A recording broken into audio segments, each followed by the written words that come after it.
আজকে আমি বানিয়েছি দই পটল। এবার আপনারা দেখতে থাকুন কিভাবে বানালাম। পটল বানানোর জন্য আমি পটলগুলো রেখেছি। পটলগুলো আমি আগে খোসা ছাড়িয়ে নিচ্ছি।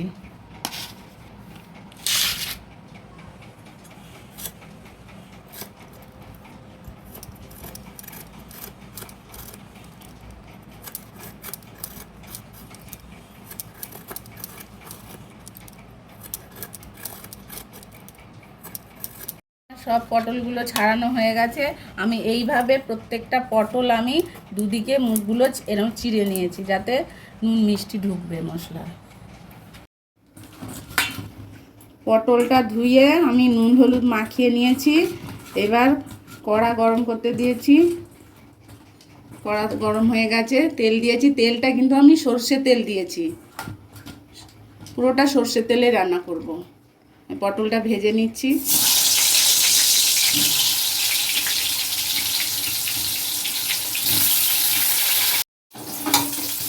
পটলগুলো আমার ভাজা হয়ে গেছে।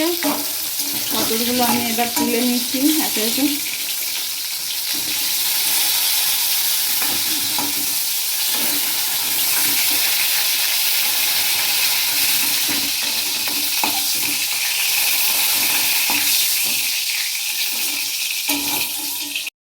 এবার দই পটল যে করার জন্য পটলটা তো আমি ভেজে রাখলাম।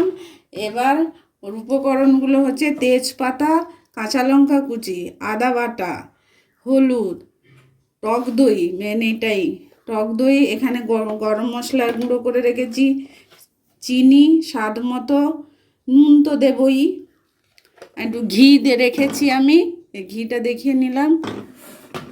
এবার আমি রান্নাটা করছি, আপনারা দেখতে থাকুন।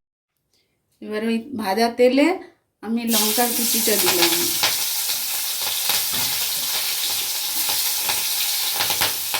বন্ধুরা, আর একটা কথা, এটাতে কিন্তু পেঁয়াজ বাটা বা পেঁয়াজ কুচি দেওয়া যায়। আপনারা হয়তো প্রশ্ন করবেন যে এটা কি হলো, কিন্তু দেওয়া যায়। আমি কিন্তু যেহেতু এটা নিরামিষ করব বলে আমি নিরামিষই করেছি। আপনারা করে দেখবেন। আপনারা চাইলে পেঁয়াজ বাটা বা পেঁয়াজ কুচি দিতে পারেন, এতে দেয়া যায়।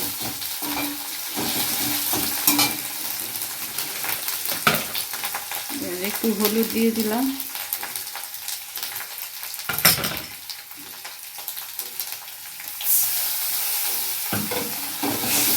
আদা বাটা দিয়েছি, কাঁচা লঙ্কা কুচি দিয়েছি, তেজপাতা দিয়েছি, একটু হলুদ গুঁড়ো দিয়ে আমি এটা কষতে আছি।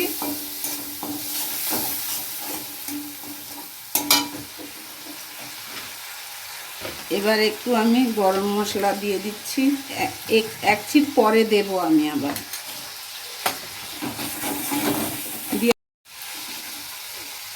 এই যে আমার কষা হয়ে গেছে, আমি ভাজা পটলগুলো আমি দিয়ে দিচ্ছি।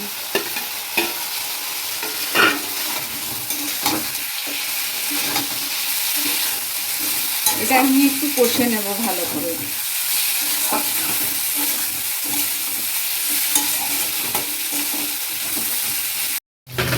এবার নুনটা দিয়ে স্বাদ মতো নুন দিয়ে দিচ্ছি, কেন আমি পটলে তো নুন দেওয়া আছে, আপনারা স্বাদ মতো নুন দেবেন।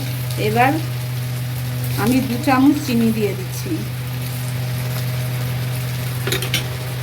এবার একটু কষে নিচ্ছি। সামান্য একটু জল দিচ্ছি কষার জন্য।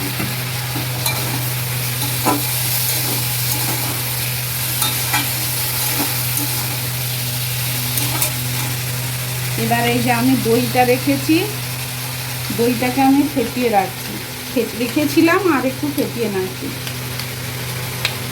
দইটা কিন্তু 100 গ্রাম, মানে 100 গ্রাম দই আছে আমার। এটা পটলটা কিন্তু আছে 300 গ্রাম। এবার দইটা দিয়ে দিলাম।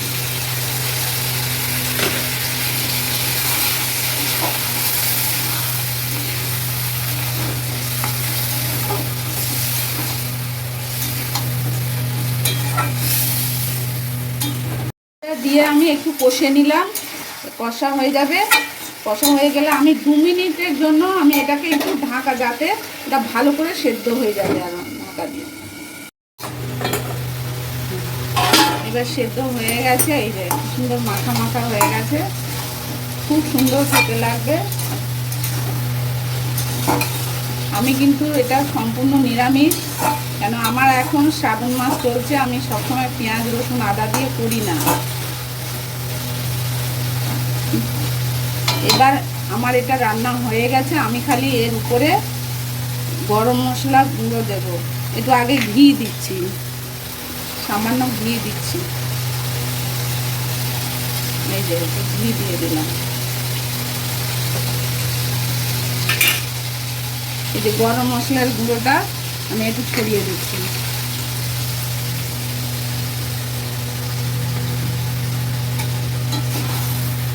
আমার রান্নাটা পুরো কমপ্লিট হয়ে গেছে। এবার আমার রান্নাটা পুরো কমপ্লিট হয়ে গেছে। বন্ধুরা দেখুন কত সুন্দর দেখতে লাগছে, খেতেও তেমনি খুব ভালো লাগবে। খুব সহজভাবে করা যায়। একটু হয়তো মনে হচ্ছে একটু তেল, এটা যেহেতু শুকনো তো মাখা মাখা, একটু না হলে গরম ভাতের সাথে ভালো লাগবে না। তার জন্য আমার এটা পুরো পেঁয়াজ রসুন ছাড়া পুরো নিরামিষ করেছি। কেমন লাগলো আপনারা অবশ্যই কমেন্ট, শেয়ার, সাবস্ক্রাইব করবেন বন্ধুরা। আবার পরে কোনো রেসিপি নিয়ে আসবো।